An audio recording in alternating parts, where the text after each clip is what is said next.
Hi, my name is Candice Brown, and I'm an assistant professor at West Virginia University in the School of Medicine. Today, I'll be speaking with you about some new unpublished pilot studies in our lab where we'll be talking about a novel strategy to investigate longitudinal changes within the gut microbiome, and we'll look at some animal models of sepsis and Alzheimer's disease to address this. As part of our seminar overview, I'll be going over the relationships between the microbiota gut-brain axis and the role of sepsis and Alzheimer's disease and within this axis, and how we can study longitudinal changes that occur within these disorders using a gut microbiome sequencing strategy. Next, I'll talk about the ribosomal RNA sequencing strategy that we used that incorporated the 16S, ITS, and 23S regions of bacteria.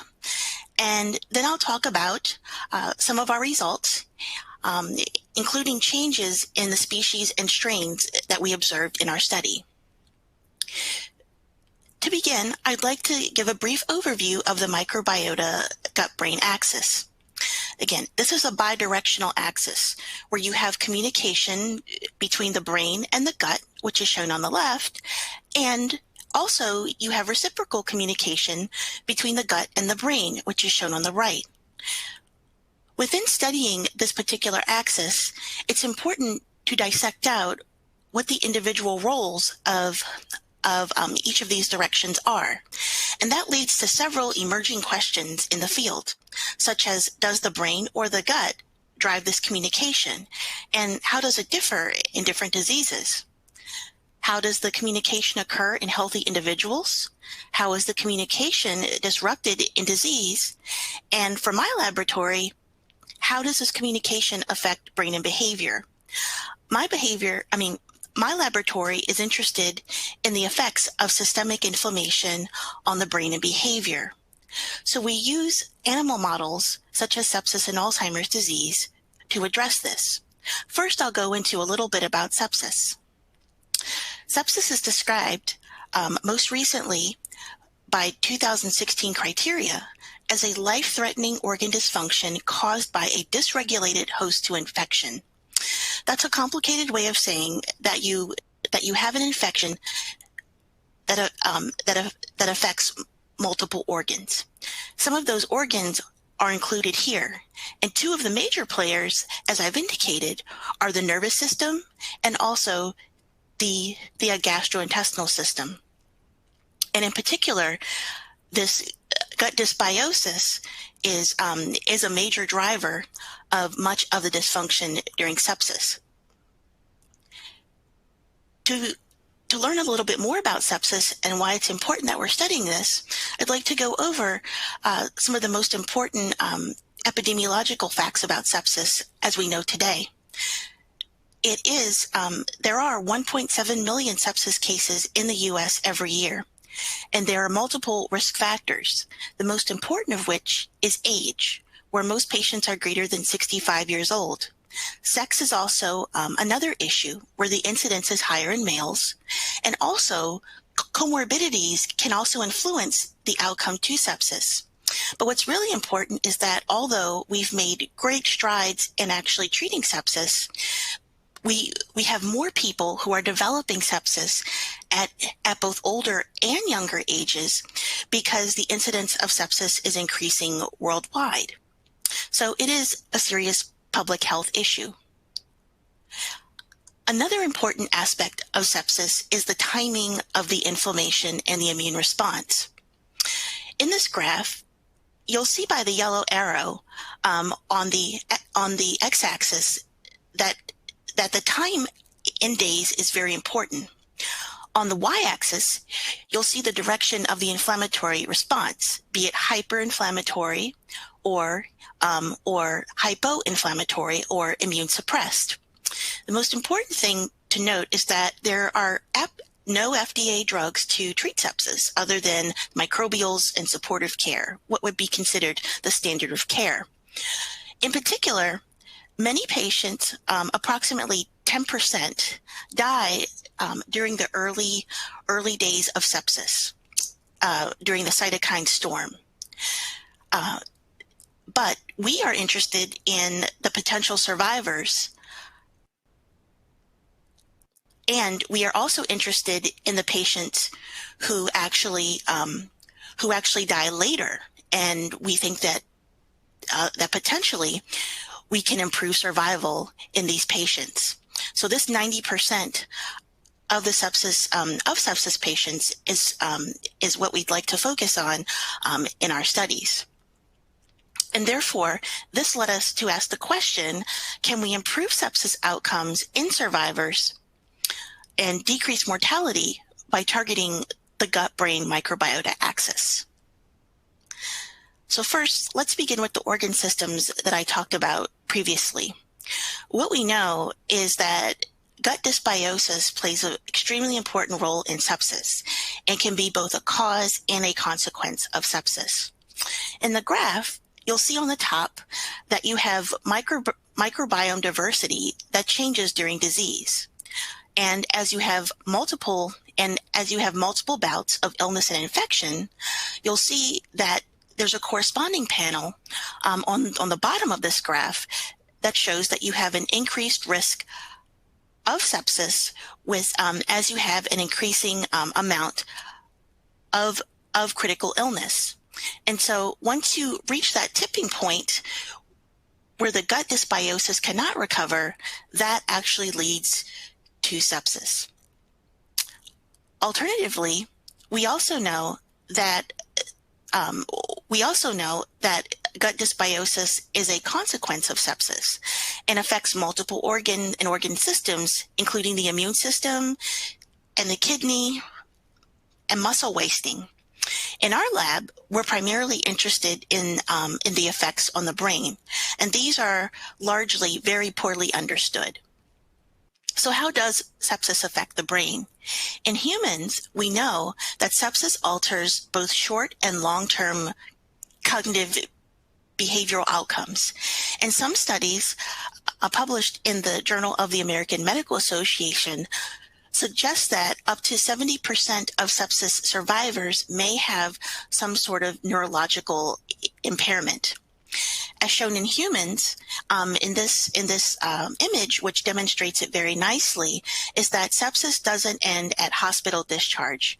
Patients have a variety of long-term neurological changes, such as cognitive disturbances, mood disorders, muscle wasting, and also gait disturbances.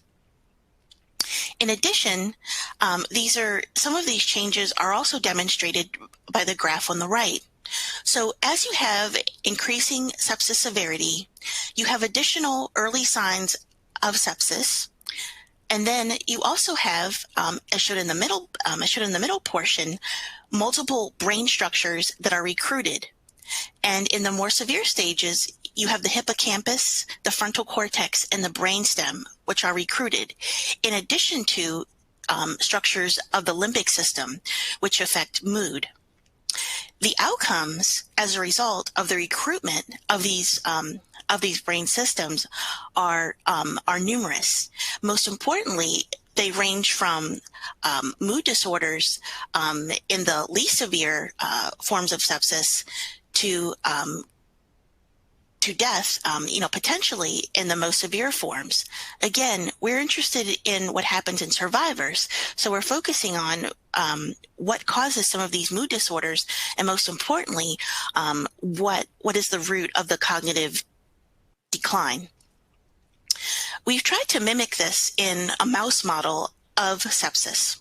So as shown in the yellow arrow, we have an example from one of our longitudinal studies of using wild-type male mice, where we induced a cecal ligation and puncture model of sepsis, which I'll go into more later.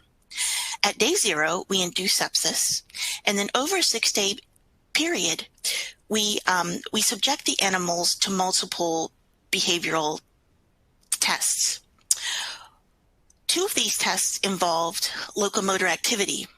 So as you can see here, when we test the animals using an open field or spontaneous locomotion paradigm, we can see that both the total behaviors and the rearing behaviors are reduced in the septic animals, as shown in red.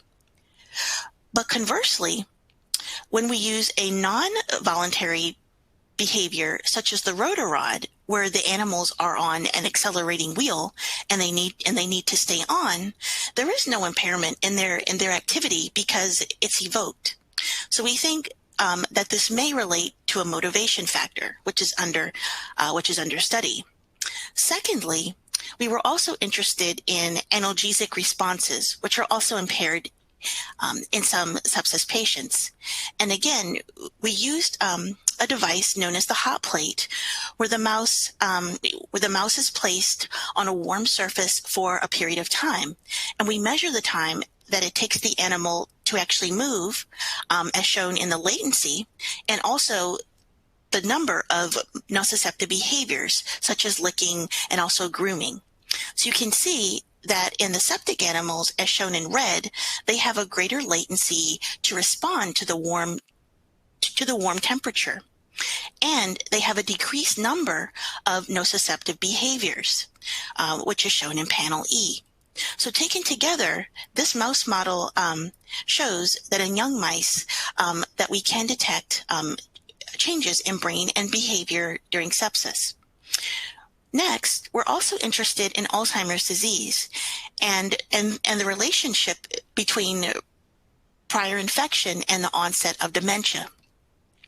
In this study, we did a longer-term study. We used middle-aged Alzheimer's disease, or AD, transgenic mice at an older age, which would be considered middle-aged in mice, which is 8 to 9 months old. We induced sepsis on day 0, and then we measured their behavior at day 9, and we measured their neuropathology at day 21. Remember in the present study that we ended our study at day 6. So first of all, we used a spatial memory paradigm where we showed that that spatial memory is impaired in Alzheimer's disease transgenic mice that were subjected to sepsis. So Alzheimer's disease transgenic mice that were not subjected to sepsis are shown in blue, and their septic counterparts are shown in red. And you can see that on day 2, where they have to recall what they learned on the first day, that amount of time is actually longer in the Alzheimer's disease animals. Secondly, at day 21, we also looked at their pathology. Microglial activation, or microgliosis, is a cardinal feature of the neuroinflammatory response in Alzheimer's disease.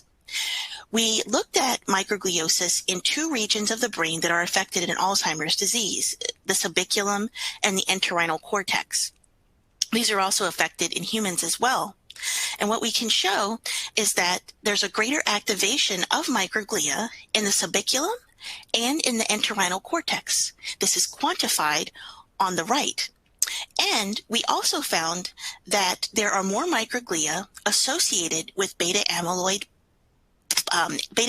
plaques, which are a hallmark feature of Alzheimer's disease in the septic animals after 21 days, and this is lower in the AD sham animals. So taken together, this shows that we also see changes in brain and behavior as a result of sepsis in our AD transgenic animals. This led us to ask the question, how does the gut microbiota change over time during sepsis? And we hypothesized that we expect to see a sustained loss of beneficial bacteria as well as an increase in pathogenic bacteria. Our model for studying this is very similar to the models I showed you previously in our preliminary data. We used both wild-type mice and we used Alzheimer's disease transgenic mice. We had animals that were subjected to a sham sepsis injury at day 0 or a sepsis injury. We used a Siegel ligation and puncture model of sepsis to address this. At day 0, prior to surgery, we collected fecal samples from the mice. This is known as the D0 group. Over a 6-day period, we also assessed sepsis severity and behaviors. And at day 6, we also collected fecal samples as well, and that's referred to as the D6 group. Taken together, this gives us 4 total treatment groups: wild-type sham, wild-type sepsis, AD sham, and AD sepsis, where we collected 2 samples from each animal at day 0 and 6. So we can look at the longitudinal changes in the gut microbiome over this short period of time. Then we used 16S ribosomal RNA sequencing to assess some of these changes. We use Shoreline Microbiome's Strain ID kit, which takes advantage of assessing and sequencing the 16S region, the intergenic transcriptional spacer region, and the 23S and the 23S region to prepare an approximately 2,500 base pair amplicon. This gives us the ability to resolve both strain and species differences. Once the fecal samples were prepared, they were sent to PacBio at one of their core facilities for sequencing. Then we used a DATA2, which is an algorithm to infer some of those amplicon sequence variants, followed by classification of those amplicon sequence variances, grouping them, and processing and assessing the percent identity with both known and also identifying unknown amplicon sequence variances, and then doing further investigations in QIIME 2. So to orient you to our results, I'd first like to show you what the outputs look like in QIIME. At the bottom, where you see a yellow arrow, I've actually highlighted what those data are at the top of the screen. So what you'll see is that both samples will always be paired, with day 0 on the left and day 6 on the right, and the sample name will also be embedded within this information. In this case, it's sample 32, and the relative frequency of each of the taxa will be represented. So this is shown here. I've shown the relative frequencies of the genera that we found, and the top 11 genera are located on the right. And you'll see that the samples are also grouped by the 4 treatment groups that I described earlier: the AD clip, AD sham, wild type clip, and wild type sham. Now what I've done is I've taken the graph of the genus level data and shown a species level bar plot. And here we can start to dissect some of the interesting results. First, what I'd like to emphasize is that we identified, we noted that we had changes in, or we had a large level of many Baculum species. As shown by the red boxes here, which are demonstrated by the blue and the light purple shaded areas on the graph. Secondly, we also noted that a significant portion of our samples, as shown by green and light orange, are also indicated, are also represented by several lactobacillus strains. I'll go into the significance of more of these changes in some upcoming slides. But I want to first emphasize the importance of the Baculum finding. So many of these Baculum species are actually classified in a family known as Baculaceae. This was formerly known as an orphan family called S24-7.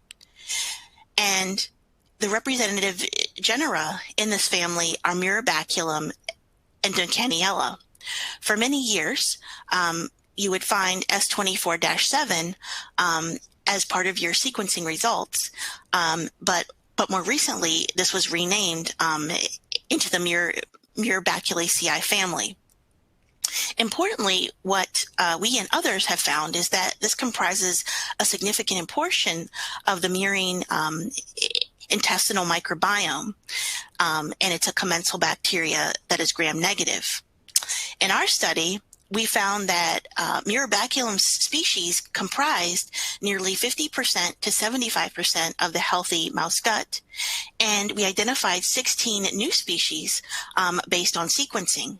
Shown on the left are the average distance trees of amplicon sequence variants.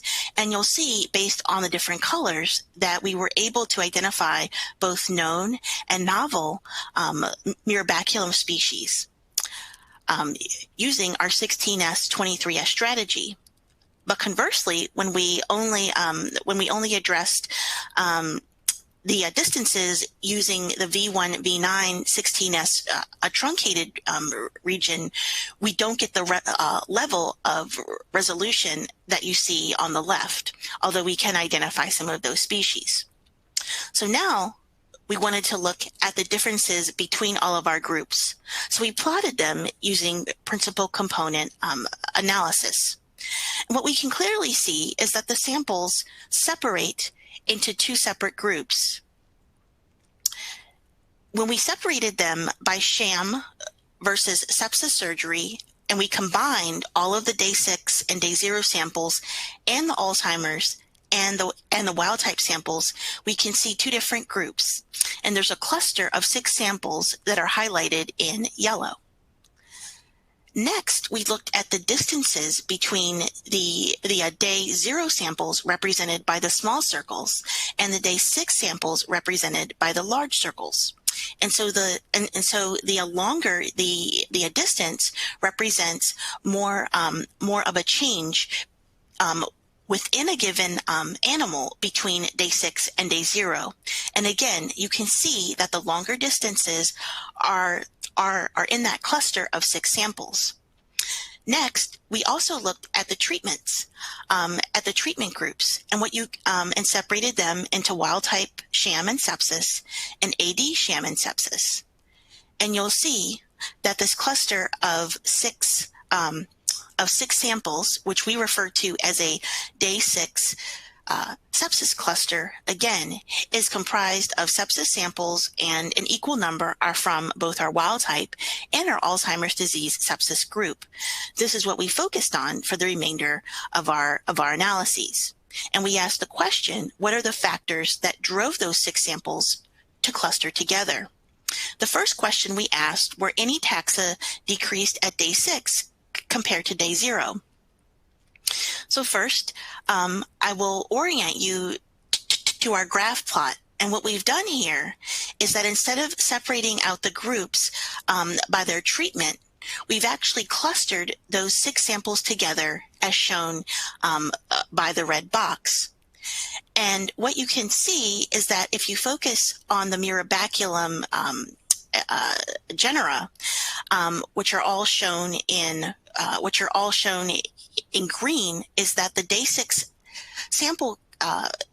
cluster samples have almost less than 5% Baculum, while all the other samples at either day 0 or day 6 have a greater than 50% percentage of Baculum species. Then we asked whether any taxa were increased at day 6 compared to day 0. Here, it was easier to see changes by looking at the family level, and that's why the colors are different here. The orangish yellow color represents Muribaculaceae species. And what you'll see is that in that day 6 sepsis cluster group, that you have an increased number of taxa from the Clostridales order, and the Burkholderidales order as well. And these are represented by three primary families: the Apeptostreptococcidaceae and the Clostridaceae families, and the Burkholderiales families as well. Then we asked the question, were there any taxa that had a protective effect against the Clostridales colonization at day 6? So again, here I've switched back to separating our samples by the treatment groups, and this makes it easier to see these changes. And the samples that are in the day 6 cluster here are outlined in the red in the greenish blue boxes. What we can see is at the genus level that the samples that have a greater loss of a mirror baculum, as shown in green, also have a low level of lactobacillus at day 0. So you can see that by comparing the panel on the left and the panel on the right for all of the samples in the boxes. And these lactobacillus species are represented by Lactobacillus murinus, reuteri, and johnsonii. These comprised nearly 98% of all the lactobacillus samples in our mice. What we also found was that samples with a low lactobacillus at day 0 are also colonized by several of those Clostridiales families that I showed you on the previous slide. Again, we're looking at the genus level, and the lactobacillus samples are shown in blue. And in the highlighted boxes, you can see when comparing day 0 on the left and day 6 on the right that you have an increase of both the purple and the orange